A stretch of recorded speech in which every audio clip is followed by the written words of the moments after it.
di Desa Kedai Putra Gita. Saya merupakan mahasiswi jurusan Agribisnis di Universitas Lampung.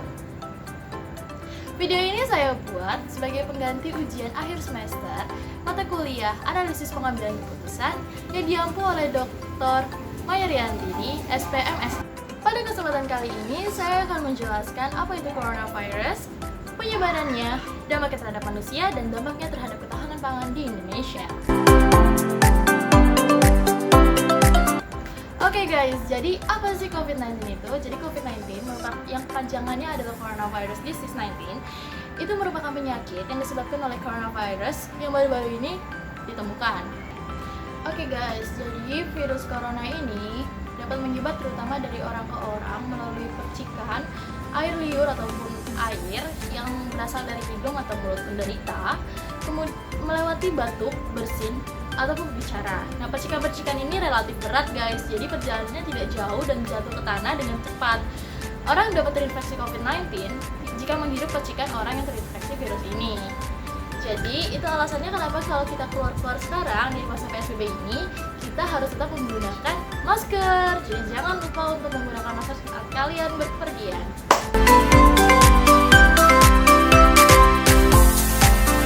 Rasakan oleh orang yang terinfeksi COVID-19 ini, yang paling umum adalah demam, batuk kering, dan juga rasa lelah guys. Setelah dirasakan gejala-gejala tadi, umumnya orang-orang akan mengalami sesak nafas yang sangat menyulitkan mereka untuk bernafas, berbicara, ataupun bergerak. Nah, meskipun begitu, bagi kalian yang ternyata sudah terjangkit virus ini, tidak perlu berkecil hati karena virus ini ternyata dapat disembuhkan dan persentase kepulihannya, kesembuhannya itu juga lumayan besar loh guys.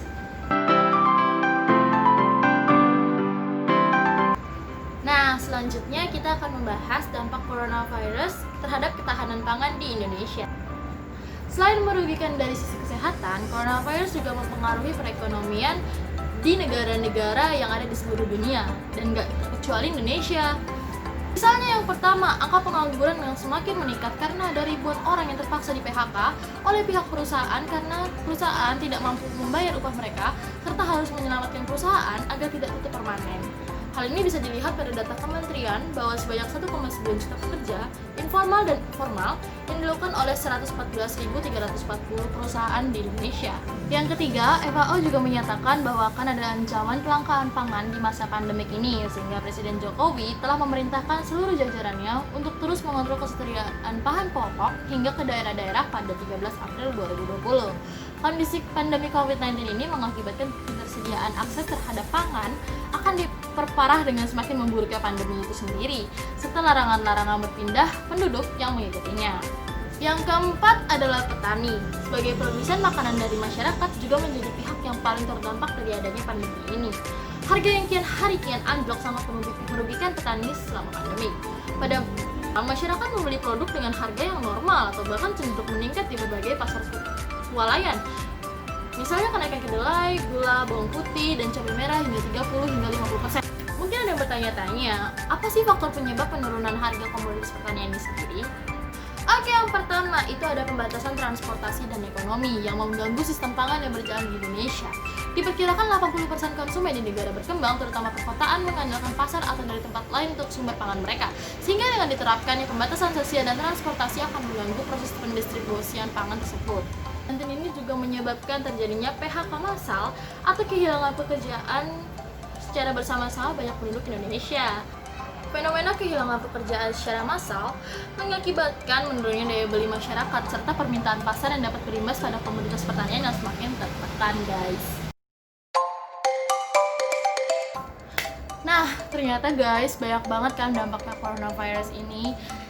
Jadi, pesan aku untuk kalian semua, karena aku sayang banget sama kalian semua, stay safe and be healthy. Jangan lupa untuk terus konsumsi minum vitamin-vitamin yang bakalan menjaga tubuh kalian sehat. Juga selalu gunakan masker dan gunakan hand sanitizer saat kalian bepergian.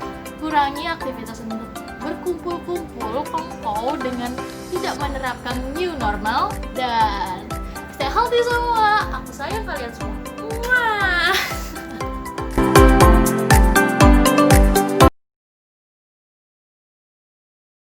Deg-deg